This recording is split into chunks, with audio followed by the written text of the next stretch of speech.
Hello everyone, good evening all of you. So आज का जो टॉपिक है, लास्ट वीडियो में हमने आरसी सर्किट के बारे में देखा था, सॉरी आरएल सर्किट के बारे में हमने वीडियो में डिस्कस किया था। In this video we are discussing about the RC circuits. So RC circuit जिसमें रेजिस्टेंस और कैपेसिटर होगा, ये वाला एग्जाम्पल है।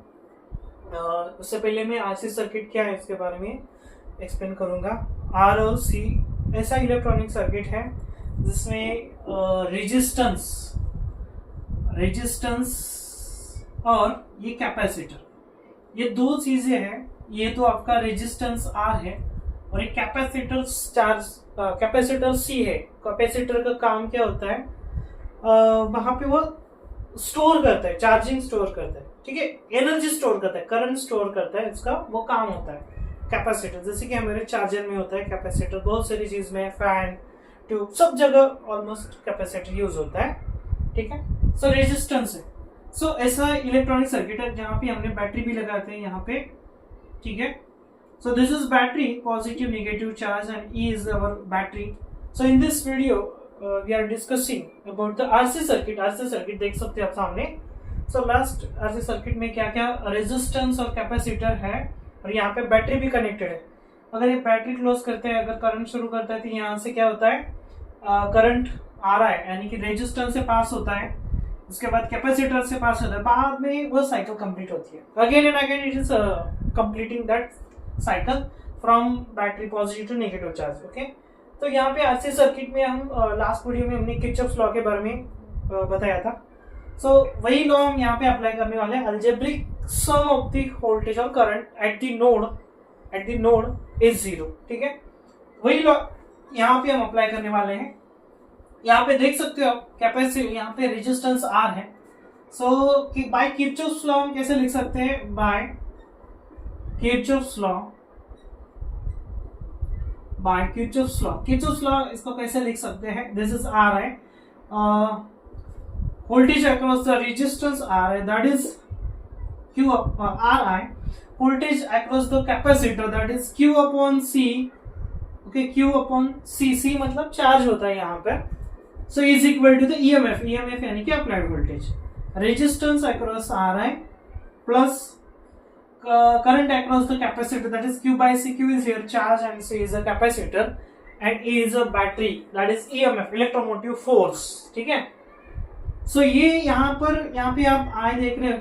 सो आई का जो वैल्यू है यहाँ पर है, आई का वो dq by dt रहेगा, क्योंकि charge is also function of time, that is dq by dt।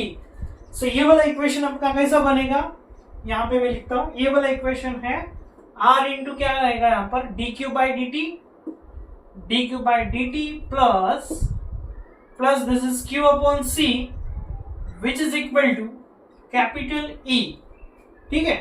अब आपको सिंपली क्या करना है, R से डिवाइड करना है थ्रू आउट, यहां से यहां तक डिवाइड करने के बाद, यहां अगर हम R से डिवाइड करते हैं तो ये क्या होता है, dq by dt प्लस यहाँ पे R से डिवाइड करने के बाद q अपॉन RC हो जाता है, is equal to E upon R।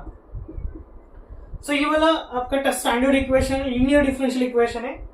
ये RC का लीनियर डिफरेंशियल इक्वेशन है, RC कैपेसिटर, जहां पर रेजिस्टेंस और कैपेसिटर और बैटरी होगी, वो वाला कनेक्शन आरसी सर्किट से नाम से जाना जाता है, ठीक है।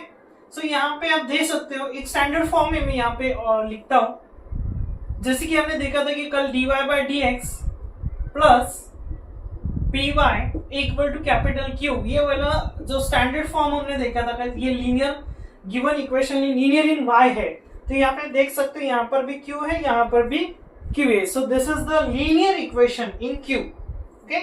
यहाँ पे आप P का जो वैल्यू है, यहाँ पे P कौन है, P into I है, यहाँ पर क्या है 1 upon RC into Q है। So यहाँ पे आपका P का वैल्यू क्या होगा, 1 upon R into C, capital RC. So 1 upon R is the resistance and C is the capacitor. Okay?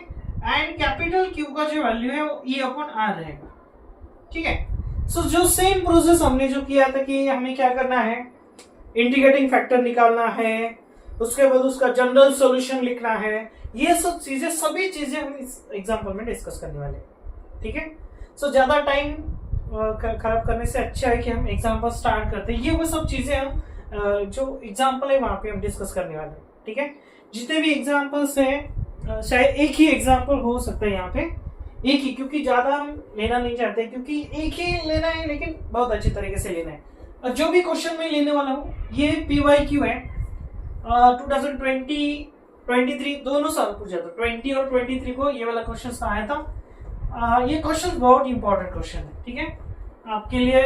ये जो एग्जाम होने वाला है आपका 22 जून 2026, ठीक है।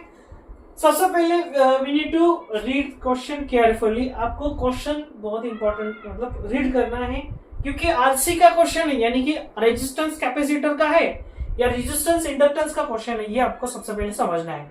यहाँ पे देख सकते हो a circuit consist of resistance R ohm, R is the resistance, उसका यूनिट है ohm, and condenser of C। देखो क्लियरली वहां पे मेंशन किया, कंडेंसर यानी कि कैपेसिटर। यहाँ पे R और C है, इसका मतलब ये RC सर्किट है, ठीक है। Connected to a constant EMF, ये सब चीजें क्या किया, बैटरी से कनेक्टेड है, ठीक है। और यहाँ पे क्या मेंशन किया है, देखो if Q/C is the voltage, यानी कि आपका जो बैटरी E है वो क्या है, अगर if Q/C is your voltage of condenser at time t after closing the circuit, then show that what we have to show और जो भी Q/C है, क्या यहाँ पर Q/C इज द वोल्टेज, यानी कि हमारा battery. So Q/C which is equal to E into bracket 1 minus e to the power minus t upon RC। यह हमें प्रूव करना है। सबसे पहले तो क्या करना है आपको, जो भी स्टार्ट करने वाले हैं, ठीक है, जो भी स्टार्ट करने वाले हैं वहां पे सबसे इंपॉर्टेंट चीज क्या है पता है आपको, सब क्लियरली वहां पे मेंशन करना है। यहाँ पे मैं सॉल्यूशन स्टार्ट करता हूँ। यहाँ से सबसे पहले क्या क्या गिवन है, इसमें रेजिस्टेंस R ओम गिवन है हमें, ठीक है। और क्या गिवन है, कैपेसिटर C फैराड। कैपेसिटर का यूनिट जो है C का यूनिट जो होता है वो फैराड होता है, FARAD, ठीक है, कैपेसिटर C। और E क्या है, हमारा बैटरी है। EMF यानी कि इलेक्ट्रोमोटिव फोर्स, यानी कि हमारा बैटरी है वहां पर, ठीक है। सो यहां से हम स्टार्ट करते हैं, क्योंकि सबसे इंपॉर्टेंट बात क्या है, हमें यहाँ पे इक्वेशन फॉर्म करना है। ये प्रूव दैट वाला क्वेश्चन है, प्रूव दैट वाला है, 5 मार्क्स के लिए ये वाला क्वेश्चन आएगा, बहुत इंपॉर्टेंट क्वेश्चन है। सो स्टार्ट विद द, सबसे पहले तो आपको काम क्या करना है, एक छोटा सा इलेक्ट्रिक सर्किट ड्रॉ करना है जहां पे रेजिस्टेंस कैपेसिटर और बैटरी है।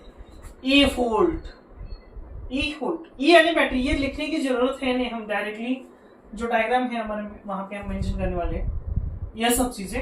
सो डायग्राम में सबसे पहले क्या होगा, दिस इज योर रेजिस्टेंस, ये कैपेसिटर C, ओके। सो डायग्राम में छोटा निकालने वाला हूं, क्योंकि डायग्राम इंपॉर्टेंट है लेकिन समझने के लिए important. So this is resistance, capacitor, positive charge and negative charge. Okay, fine. Let's start the example. So जब भी हम कोई भी कैपेसिटर वाला RL RC सर्किट है तो हमें किरचॉफ्स लॉ यूज करना है। विदाउट किरचॉफ्स लॉ को स्टार्ट भी नहीं करना है। सबसे इंपॉर्टेंट है किरचॉफ्स लॉ। अगर आप डायग्राम और इक्वेशन बनाते हैं तो आपको एक बार डेफिनेटली मिल जाएगा। डायग्राम और इक्वेशन स्टैंडर्ड फॉर्म में होना चाहिए, वो सबसे इंपॉर्टेंट बात है। सो यहाँ पे आपको क्या बोलना है, बाय, अगेन लास्ट लेक्चर में हमने देखा था किरचॉफ्स, बाय किरचॉफ्स लॉ। सो किरचॉफ्स लॉ क्या कहता है, voltage across the resistance that is Ri plus, यहाँ पे C है चार्ज, सो Q/C लिखते हैं वहां पर, voltage across the resistor, voltage across the capacitor that is Q/C, Q is the charge upon C which is equal to applied voltage यानी कि आपका बैटरी, ठीक है।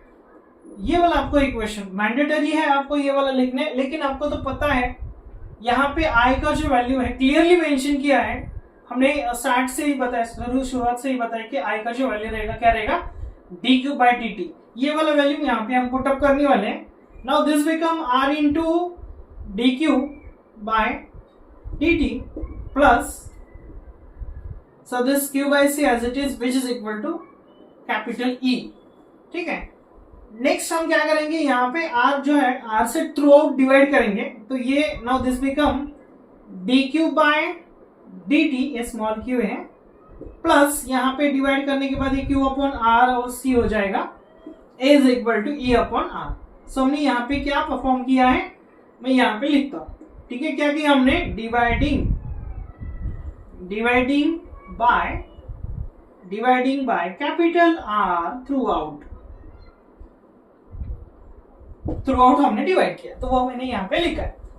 सो यहाँ पे आपको क्या करना है, कंपेयर करना है। किससे कंपेयर करना है, मैं लिखता हूं यहाँ पे dq by dt plus p into small q, यहाँ पे q है क्योंकि लीनियर इन q है, a is equal to capital Q। ठीक है, ये भी चीज मैं यहाँ पे मेंशन करता हूँ। ठीक है, सो यहाँ पे आप देख सकते हो कैपिटल P का जो वैल्यू है, Q तो ऑलरेडी है लीनियर इन Q, P का जो वैल्यू है, कैपिटल P का वैल्यू है 1/RC, और Q का जो वैल्यू है आपका क्या है, E/R।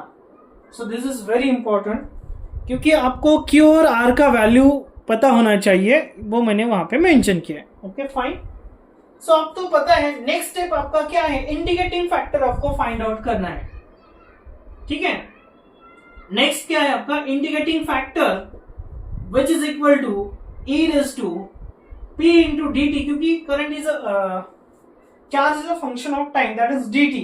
सो नेक्स्ट लाइन में आपको क्या करना है, इंडिकेटिंग फैक्टर फाइंड करना है। Indicating factor which is equal to e to the power integral, और यहाँ पे क्या है, p कौन है आपका, 1/RC into dt। Okay fine, let's do it. So यहाँ पे देख सकते हो 1/RC is a complete treat as a complete constant term, take it outside the integral, and now here integral of dt, so you know that the integral of dt 1 into dt with respect to dt is just simply t, small t, with respect to dt is let t है, so now this became t/RC।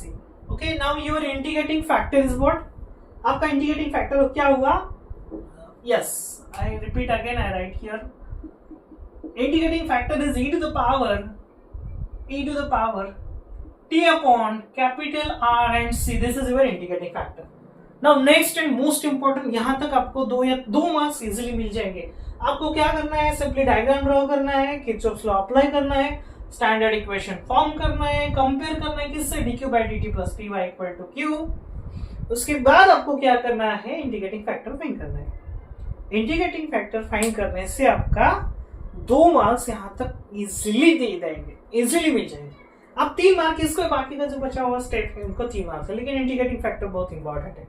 Diagram निकालो, standard form लिख लो, यहाँ तक integrating factor से निकालो, 2 marks ले लो। ठीक है, उसके बाद आपको पता है, जैसे कि हम dy by dx से py equal to q form है, तो यहाँ पे क्या लिखते हैं, dy by dx plus py equal to q अगर है तो y इंटू इंटीग्रेटिंग फैक्टर लिखते हैं ना, तो वैसे यहाँ पे क्या है हमारा, dq by dt है, तो q इंटू इंटीग्रेटिंग फैक्टर आपको लिखना पड़ेगा। ठीक है, q into integrating factor, again right, so then general solution is given by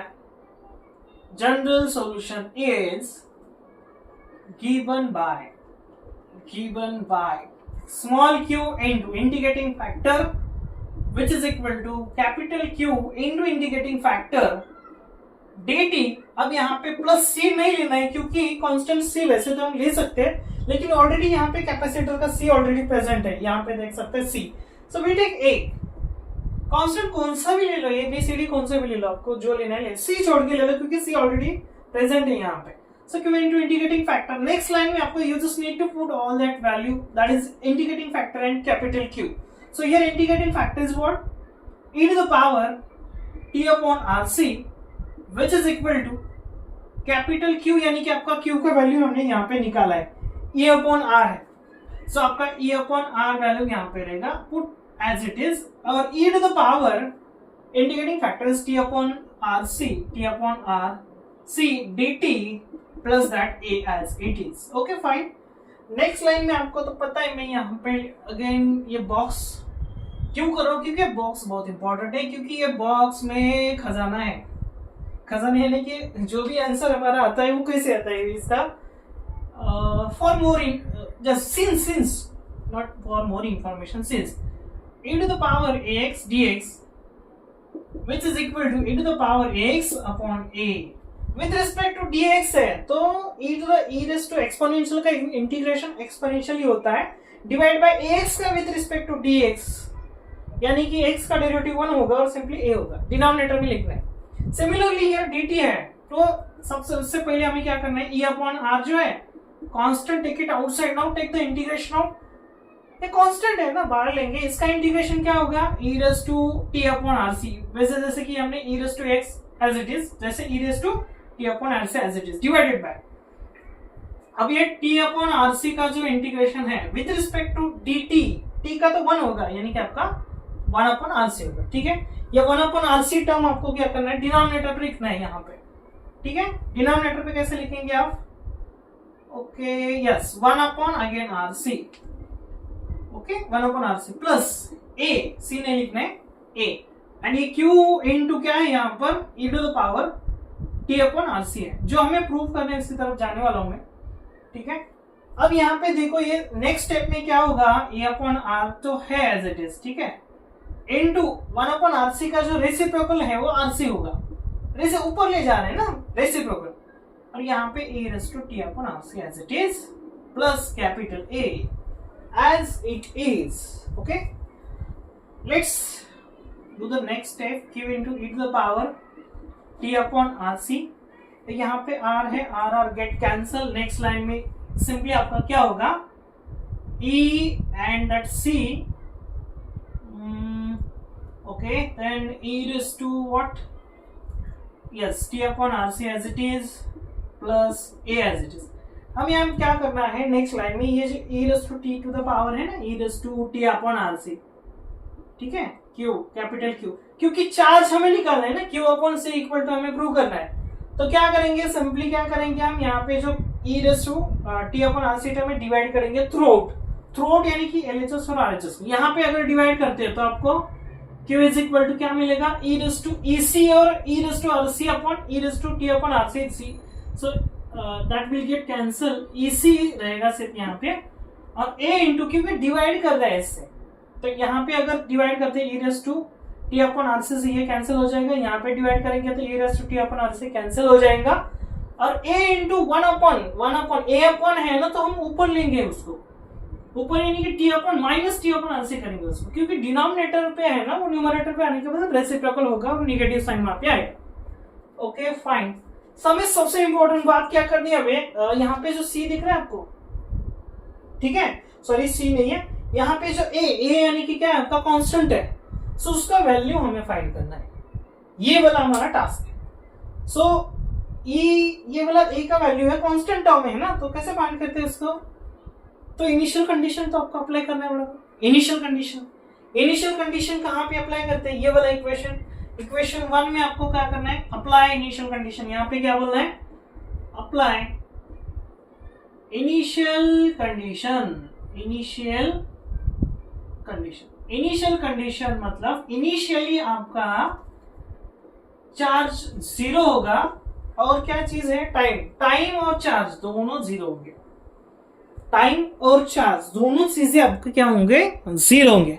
अब आपको ये दोनों चीजों को क्या पे अप्लाई करना है, इक्वेशन 1 में, अगर अप्लाई करते हैं तो वहां पे क्या मिलेगा, देखो सिंपली है e raise to t upon RC, यहाँ पे अप्लाई करते हैं तो चार्ज 0 यानी कि यहाँ पे 0 होगा, ठीक है, यहाँ पे 0 which is equal to q 0 है, और EC एज इट इज, ठीक है, plus A as it is, again A is A also as it is,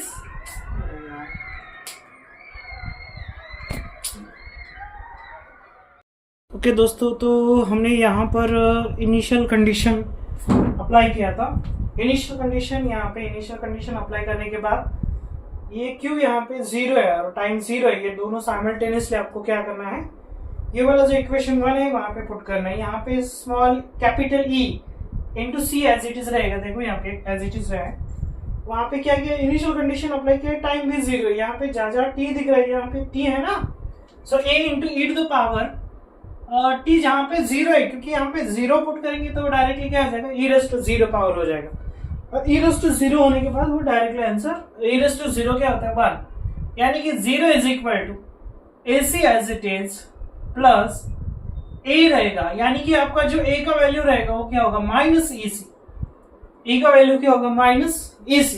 अब आपको सिंपली क्या करना है, वो जो a का वैल्यू है माइनस EC इक्वेशन 1 में जाके पुट अप करना है। सो इक्वेशन 1 में अगर पुट करते हैं तो यहाँ पे q इज इक्वल टू क्या होगा, देखो AC as it is AC plus sine as it is. और अब कैपिटल ए यानी कि कांस्टेंट का वैल्यू क्या है, माइनस EC है, तो minus EC keep as it is, or the put that value, not keep, put that value in the equation 1।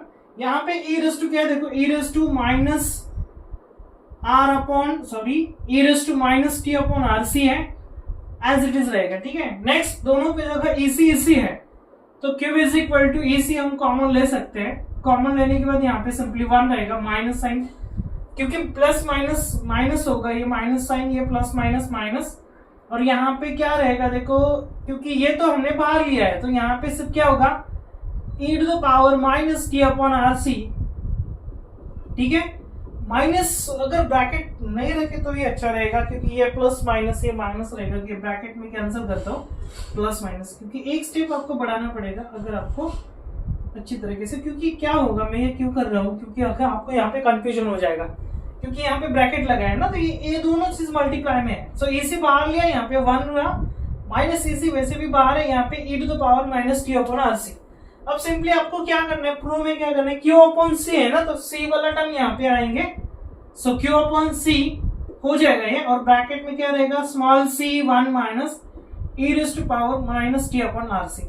आपका क्वेश्चन में क्या शो करना था, show that if the Q by C is the voltage of the condenser at time t after closing the circuit, show that Q by C, यानी कि Q by C equal to C into bracket 1 minus e to the power minus t upon RC। ये हमें आपको prove करना था, सो prove हो गया, okay. ये सबसे इंपॉर्टेंट RC सर्किट है, RC सर्किट में रेजिस्टेंस है, कैपेसिटर, ये सब चीजें वहां पे आने वाली है, इसलिए बहुत इंपॉर्टेंट टॉपिक है, ठीक है। मुझे लगता है आपको किसी को डाउट नहीं होगा, क्योंकि आपको सब अच्छी तरीके से पढ़े इसे, क्योंकि रेजिस्टेंस और कैपेसिटर वाला एग्जांपल जो आपके एग्जाम में आएगा बहुत इंपॉर्टेंट क्वेश्चन रहेगा, क्योंकि जो SPPU का सबसे लास्ट वाला क्वेश्चन है, क्वेश्चन नंबर 6, क्योंकि एप्लीकेशन यूनिट नंबर 5 में से RC सर्किट का क्वेश्चन आने वाला है। देखो पैटर्न कैसे रहेगा, मेरे हिसाब मतलब अकॉर्डिंग टू माय ओपिनियन, क्योंकि यूनिवर्सिटी का ही एक्चुअली पैटर्न है, क्योंकि 70-30 पैटर्न था पहले। सो अगर ये आपका थोड़ा डिस्कस करते हैं हम इसके बारे में, डिस्कशन होने के बाद आपको पता चल जाएगा। तब तक आप क्या करो, एक काम कर लो, इसका जो सामने अपना दिख रहा है स्क्रीनशॉट ले लो, क्योंकि वही आपको प्रूव करना है।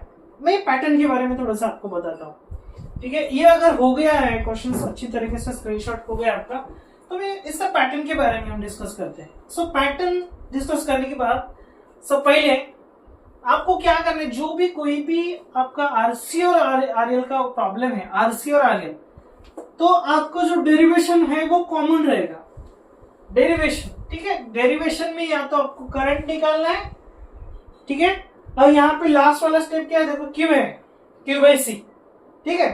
और ये वाला एक्सप्रेशन देखो, मैं थोड़ा सा एक्सप्लेन करता हूँ। Q इज इक्वल टू क्या है, देखो ये E, अगर C वहां पर, यहाँ पे E है, सॉरी गलती से वो E हो गया था, C ऑलरेडी यहाँ पे शिफ्ट किया, E है वहां पर। सो यहाँ पे क्या है, E है 1 minus e raise to minus t upon RC वाला क्वेश्चन है, ठीक है।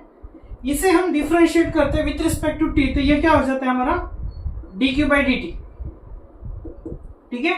E तो कांस्टेंट टर्म है, 1 का डिफरेंशिएशन क्या होता है, 1 का 0 होता है, minus e raise to minus t upon RC into t upon RC का डेरिवेटिव 1 अपॉन RC होता है, ठीक है। 1 upon, just not 1 upon RC, just wait for a second, yes 1 upon RC होता है, करेक्ट। और ये वाला माइनस साइन और ये वाला यहाँ पर भी माइनस, ये प्लस हो जाएगा, क्योंकि ये e इनटू है वैसे भी e डिवाइडेड बाय RC, क्योंकि ये माइनस माइनस यहाँ पे ऑलरेडी, क्योंकि माइनस t अपॉन RC का derivative with respect to t minus 1 upon RC होगा, ठीक है। RC वैसे तो कांस्टेंट है, सो e अपॉन RC होगा।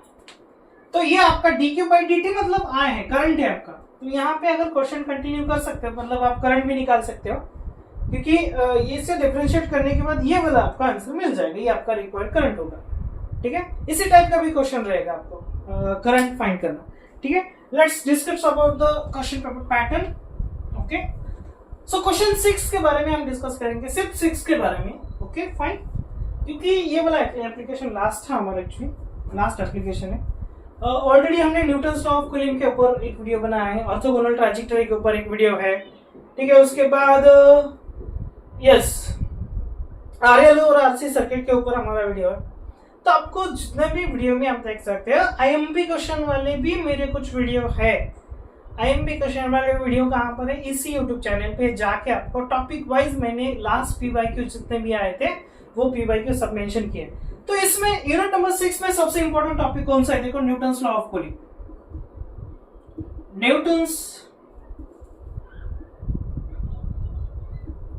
न्यूटन्स लॉ ऑफ कूलिंग,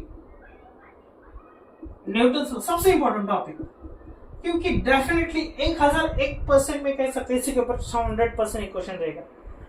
अब ये ऑर्थोगोनल जो ट्रैजेक्टरी क्वेश्चन है, ओटी ऑर्थोगोनल ट्रैजेक्टरी और है, अगर न्यूटन्स लॉ आता है तो ऑर्थोगोनल मे और मे नॉट, ठीक है।